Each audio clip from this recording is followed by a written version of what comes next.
Meron na naman po tayong dayo. GLI.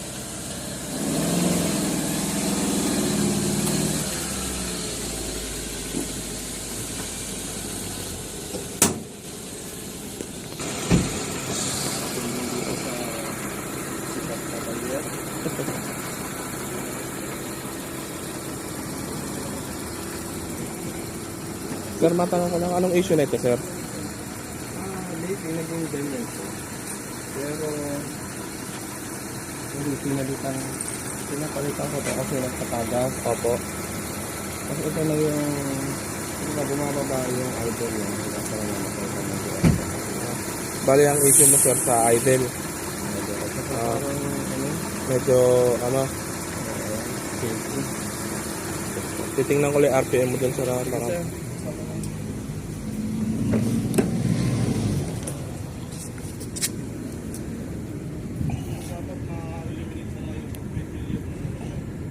So ito yung RPM ni sir, nasa halos 9. Kasi yun lang naman ang issue ni sir. Tapos ngayon biglang tumataas ng 1.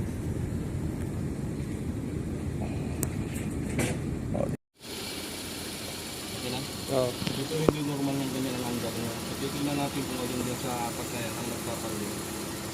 So yan po yan. So yan. Yan. So itong number 4 ang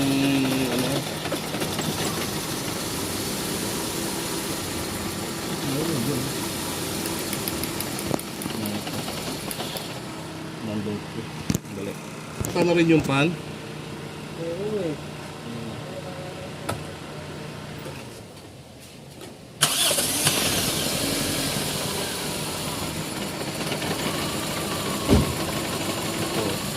Yung number 2. Yung number 2 ang may problema. Chicken mo ngayon yung tambusok ang naglalangis.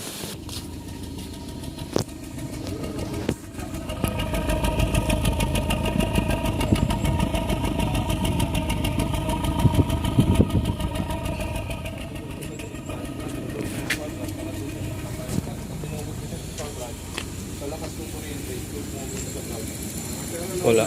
Wala. Hindi, normal yung pag inaangat. So, okay na yun, patayin mo na sir. So, pinalagyan mo na ito.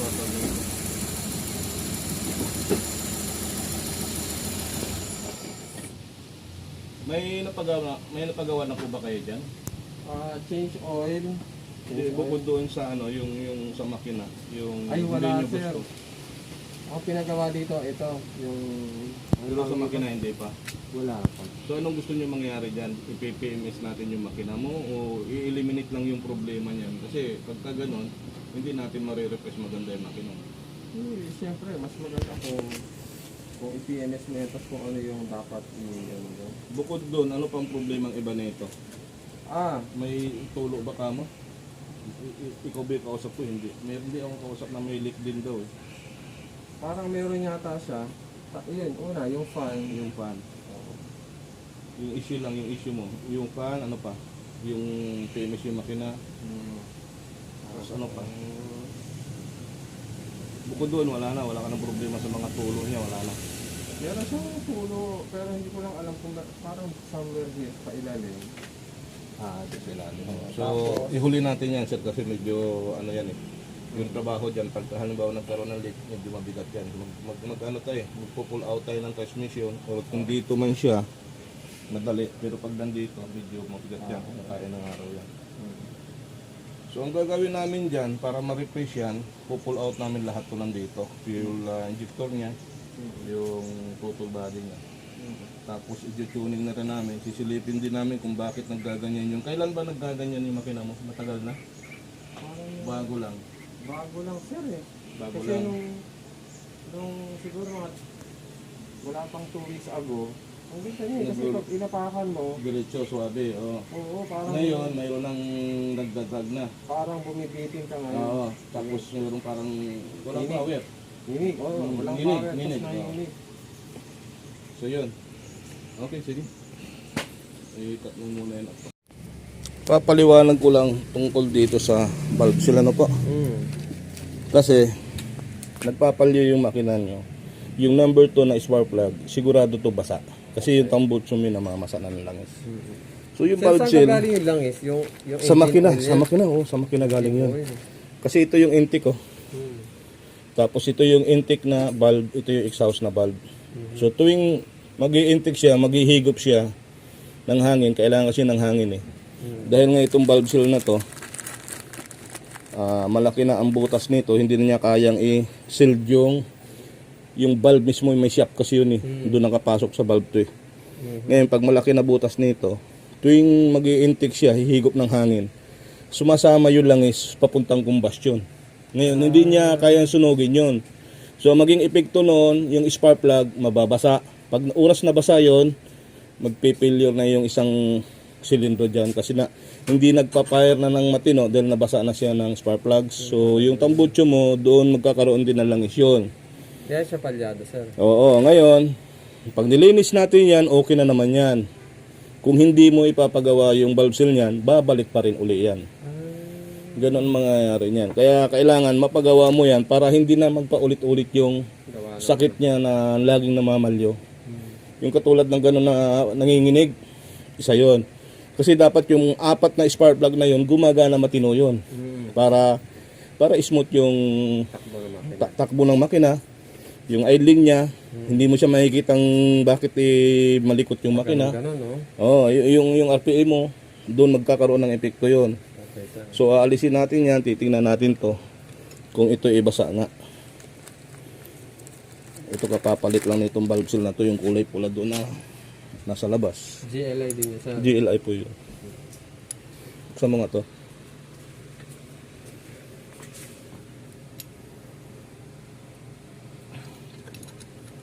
Parang matagal lang hindi nabuksan to, sir. Ay, binuksan ko yan, sir, last time. Malangis nga. Yan number to. Parang lahat yata, sir. Hindi ko alam. Pero Alam ang na distinguish, naririndi, yung ano dyan yung katala. Ang naririndi dyan yung dos kasi yun ang hindi nagpa-fire ng matino eh. Kumbaga, pagka may hangin na siya at nag-spark yung ano, hindi niya nasusunog na maayos kasi may kasama langis. At saka pag nabasa ang spark plug, hindi siya magpa-fire ng matino.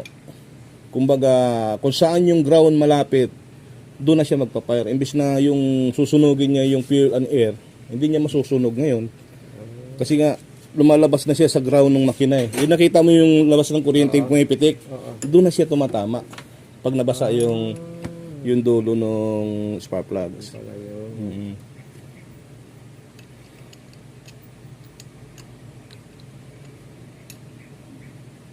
Imbis na direct siya doon sa electrode na magpa-fire. Yung pagkaka- Dito na. ano, Oo, dito na sa gilid. sa makina na siya magpa-fire. Doon na niya itinatama yung kuryente. Ayan o, basang-basa po yan o. Basa. Ngayon, ihambing mo yung iba, tingnan natin. Kaya hindi nagpa-fire to dahil basang-basa siya. o. Pero hindi Oo. siya ibig sabihin sira na yung spark plug, no? Pag nilinis mo to, okay na uli ito. Pag nabasa uli ito, ganun uli ang gagawin niya. Kasi mababasa talaga yan pagka hindi mo papalitan yung valve seal na yan. So asahan mo mga 3 araw o 2 araw lang yan, babalik na naman uli yan. Tingnan mo yung iba para makita na sir yung iba. Ibig sabihin, sir, yung engine oil yan, nagbabawas na din. Oo, Click na dyan sa ano. o magbabawas din to. Kaya lang hindi ganun kalakas. Hindi ganun kalakas na magbabasa siya. Minsan yan, napakalakas na. Ano na siya, nagre-reklamo na siya sa langis niya. Lakas na raw kumain ng langis. Lagi na siya nagkakarga. Kasi grabe na. Pagka ganun, sir, malakas din sa gasolina na. Oo, epekto rin yun. Hindi maganda ang magiging performance ng makina mo. Malakas ka sa consumption ng fuel, pero Mahina yung ang power ng makina mo wala. Oo. Yun pala yun. Tingnan natin yan, medyo ano rin yan eh. Alanganin din yan, yung matino dyan, yung 4 tsaka yung 1. Pero medyo tuyo siya, tingnan mo. Kung ihambing. Yan ang ano niya. Kung ihambing mo siya doon sa kabila, ito, tuyo. Yung isa basa. So matindi na yun. Tingnan mo yung ano dyan, yung iba pa. Ayan sir, tingnan mo. Gano'n siya katuyo. Diba? Yan yung okay doon. No? Okay doon. Pero Yung... normal lang yan ang sunog na ganyan. Oo, yan ang pinakamaganda sunog. Yan ang magandang sunog pag nakikita na ganyan. Hindi maitim, Hindi hilaw. hindi hilaw, tamang-tama lang yung sunog niya. Pagka nangingitim yan, medyo rich ka sa fuel niyan. Ibig sabihin rich siya. Rich sa fuel. Yung rich mixture niya, hindi maganda yung timpla dahil nga hindi Hangin sa fuel. hangin tsaka fuel, hindi magandang timpla. Depende yan kung spark plug ay mahina, minsan gano'n naman. O yung ignition coil mo mahina, gano'n naman ginagawa. So, sa nakikita natin, maganda yung ignition system niya. Yung fuel niya is okay naman yung ayan o. Bukod tangi, yun lang talaga number 2 ang Number 2. problema, naglalangis na. So hindi pa ito naapektuhan, yung number 2 ang grabe na. Pero pag nagpalit yan, lahat dapat yan papalitan ng valve seal. So anong decision mo ngayon dyan? Sige sir. At siyempre, bibigyan mo ako ng idea kung... Ang gawa kasi niyan sir, off muna tayo. Pera din eh. Oo.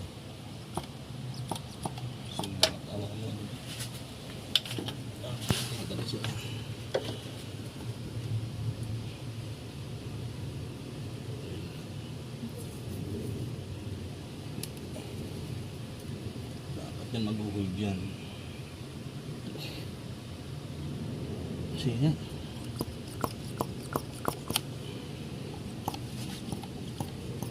Patay.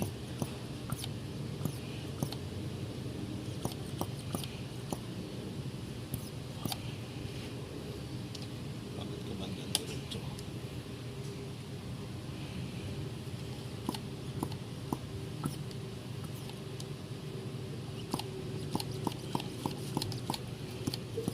Sino ang tayo?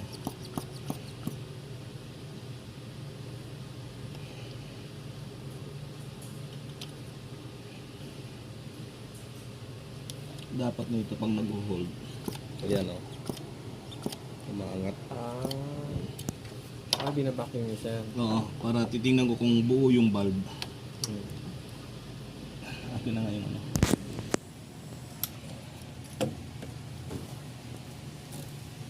Ayan lang. Mas madali ba hugutin doon?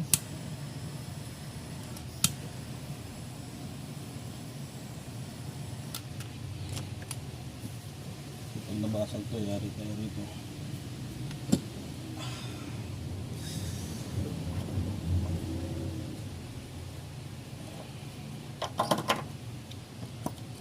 Ayun o. Ibig sabihin singaw na siya. Ayaw mag-hold. Yan ang problema natin dito, singaw eh. Pag singaw kasi yan, walang minor din magagandang mangyayari dyan. Yan. Pag sinarado mo siya, yan, dapat Dapat pag nagka, hindi niya ibabalik agad. Oo. Dapat kahit ganyan, wala pang naka-off siya, hold siya, wala siyang hangin na lalabasan. Ayun, wala. Pero pagka isa-sarado ko siya rito, ayun, nagre-react siya. Ibig sabihin nawala yung singaw. So dito sa portion na to, yung valve na yan, may singaw ka na dyan. So titingnan natin mamaya kung mapapatino natin, pero kung hindi, obligado ka dyan. Dapat yan o, umangat to. Dapat yan, hindi niya agad i-release. No? Wala dapat. Magre-release yan siya pagka naka-open na yung pag pinasukan na siya ng circuit ng kuryente doon. Bibitaw. Pag bumitaw yung valve, sabihin, magpo-flow siya ng dire-diretso. Ang nangyayari kasi ganyan, no? May singaw siya kasi hindi siya nag-hold yung valve na yan. Valve kasi yan. Ay, sorry. Tansikan kayo. Yan, putik na siya. Yun yan ang dyan? Oo. Ang dumi ng fuel na pumapasok sa linya mo kasi nga dahil marumi ito. Yan, ganyan yun. Sir, parang galing sa bukid yan. Yan yung dumi yan. Dapat yan, every 6 months nagpapalit na yan.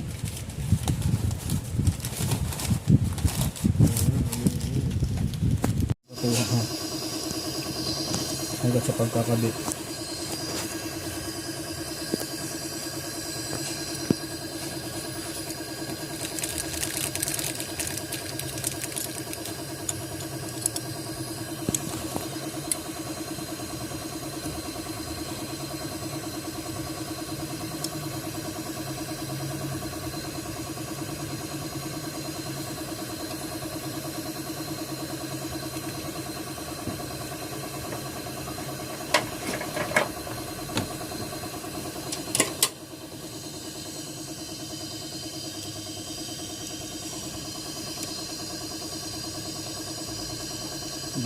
na ha.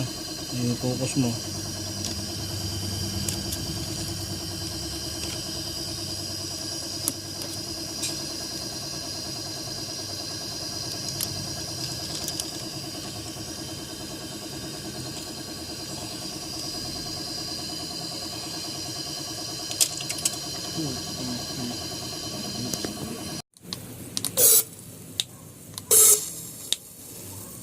Ayan, oh, mayroon siyang singaw. Dapat wala yan. I-cleaning natin yan. Dapat wala ka maririnig na ganyan. Mamaya i-cleaning natin. Ayan, oh. Yun ang hindi maganda. Kasi malakas ka sa fuel niyan. No? Kasi pagka na-stuck sa sakyan mo, kahit patay, may pressure yan. So yung pressure na yon, magpa-flooding na yun doon sa loob ng intake manifold mo. So ayan, tinan mo yung kulay, oh. Iba. Ganyan na dumi ang kulay niyan. Ngayon, titistingin natin para ma-pre up siya.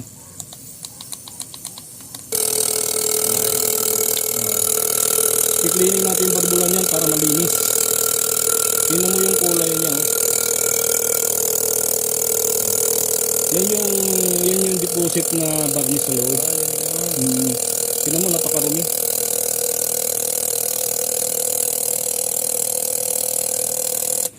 Alisin natin yung dumi na yan. Napakadumi niyan. Hanggang sa lilinaw. Ayun, oh, mayroon pa rin siya. Oh. Oh, naririnig mo, mayroon pa. Meron pa. Oo. Dapat mawala talaga yan.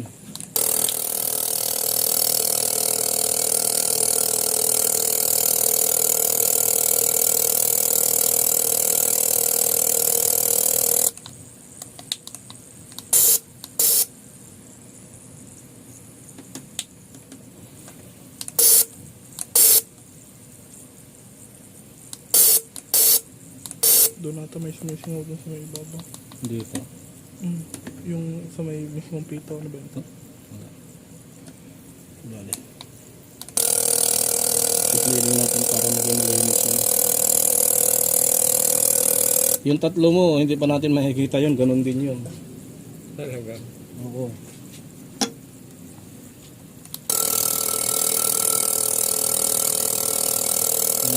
Maging clear siya, malinis siya. Yung gasolina, hindi niya masyado nalilinis yung nagkaroon na ng deposito dyan na ano. Ito talaga pang cleaning talaga ng ano yan. Mas matapang to. Oo, mas matapang yan. So ginagawa ng barbula dyan sa loob, talagang naglalaro siya. Open Tinan mo yung kulay niya, nag-iiba na.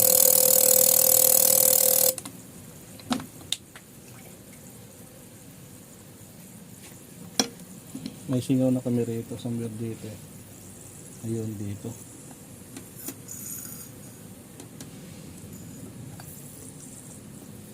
Palitan na lang natin ng ano yan.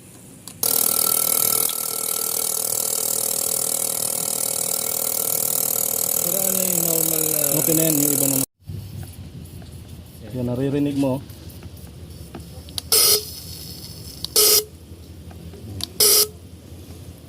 I-cleaning natin. Yung unang buga dyan, makikita mo naman yung gaano kainis yan. Yan ang kulay niya. Pula ba ginagamit mo? Pula? Fuel? Pula yung nakalaki ito na pula. Oo, kasi kulay pula siya eh. Pagka unleaded kasi kulay green. Ano yan, yung koloran siguro ng ano. Kasi ano yun, oil yan eh. Unleaded pa rin ang gamit mo. Ganun lang sa kulay lang siguro. Usually nakikita ko kasi yung kulay ng unleaded is green. Siguro sa ibang gasolinahan, iba Sa kulay. context yun. Yan pala napupunta yung kulay na yun. Oo, sa loob. Yun yung sinasabi kong magbabarnis dun sa loob. Doon kakapit. So katagalan, yung bulb noon, pag hindi, kaya nga may nabibili na injector cleaner, di ba? Mayroon kang napapansin mo, mayroong injector cleaner na nabibili sa gasoline station, ina-add dun sa fuel tank mo para ma-cleaning niya yan. Eh, pero ano yun eh, hindi efficient eh. Kasi mas maganda yung ganito gagawin.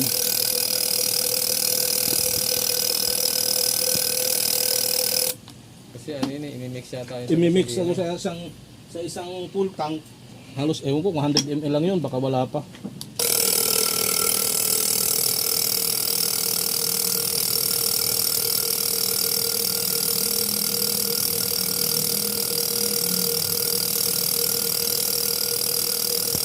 Parang ano din pala yun, yung printer na Oo. tipid pa nga itong ano mo, injector mo. Yung iba dyan, nakikita mo, sobrang lakas. Nakikita mo na yung spray nung ano, ito parang evaporate pa, usok lang halos nakikita mo.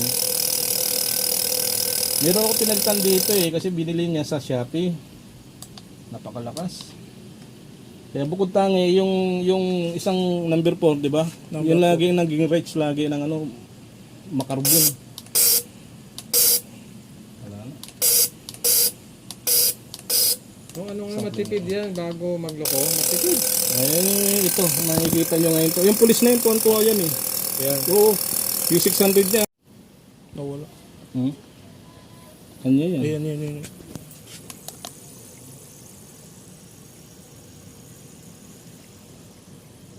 O doon sa isa. Dito. Dyan sa ibabaw.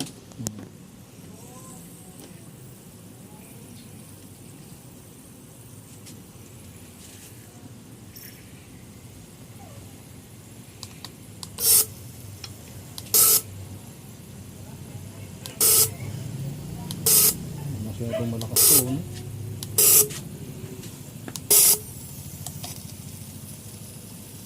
Ayan, meron. Meron. Lakas, oh. Puin mo. Ayan, diba? So, cleaning natin.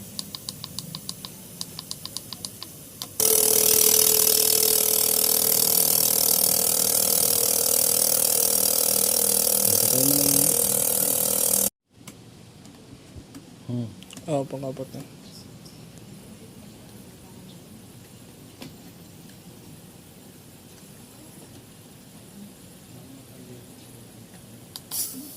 Ayan, oh. Ayan yung pang-apat. Oh. Boss, halika rito yung pang-apat, tingnan mo. Tingnan mo yung patak ng pang-apat mo, napakarumi. Ayan, oh. Ay, tingnan mo, oh. Oo. Sobra dumi, oh. Ayan, may pahabol pa siya, oh. Hindi Yan niya ang, nasara. oh, yan ang dinisi natin. Hirap na hirap, oh. Wala na bang ano to? Wala na bang fluid to? Baka wala na. Meron.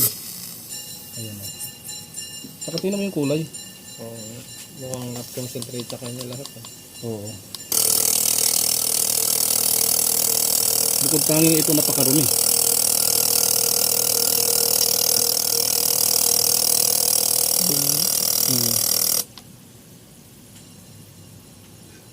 Yung palang ano niyan, yung supply niya, pwede magkabaligtad pala, no? Alin, pwede rin po. Kasi ang signal dyan yung ground eh. Galing ng ECU yung ground na yun.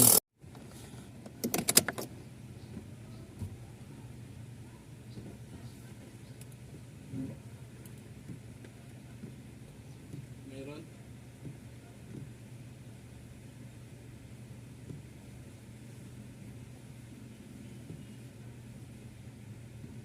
Klaseng niyan, bibilangin lang yung klaseng niyan. Nakikita mo yung klaseng.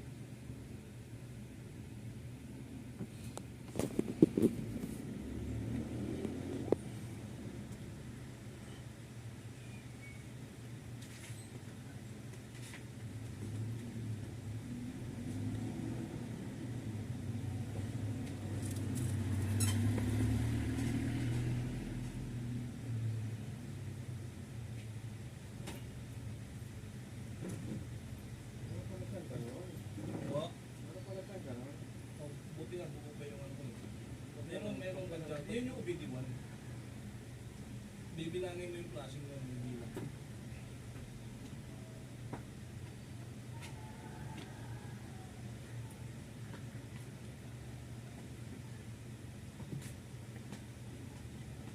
Yung mga bago ngayon, talaga ano yun. Nakasugal ka pa nakikita ang makalis. Ito yung mga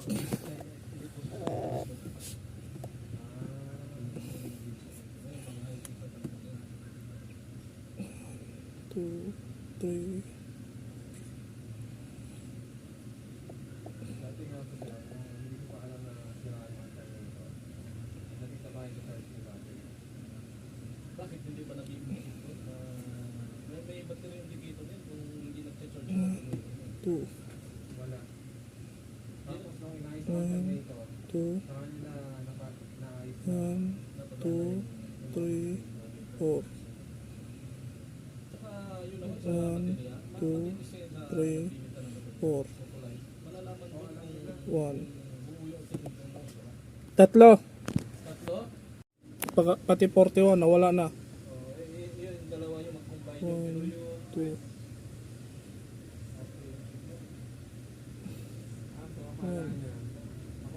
1, 2. Akala niya, mabagal na ng sobrang Sigdat lang ano sa ECU ito eh. Kaya ang problema dyan, mapagawa ka ng ECU. Kasi sinedit ko ako talaga ng 100%. Lang yung RPE mo nga, ilaw yung yung engine. Pa-testing natin ulit. Hindi siya kakahira rin pala ito pag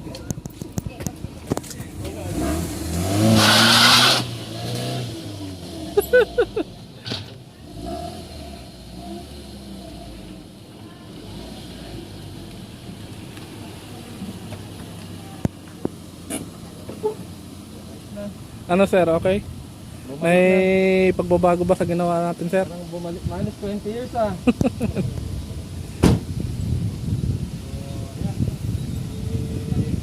Ano, pasok natin ulit? kahit ito na lang siguro siya. Dito, dito. Kailan baka dumating na yung ano eh. Yan eh, ito na lang.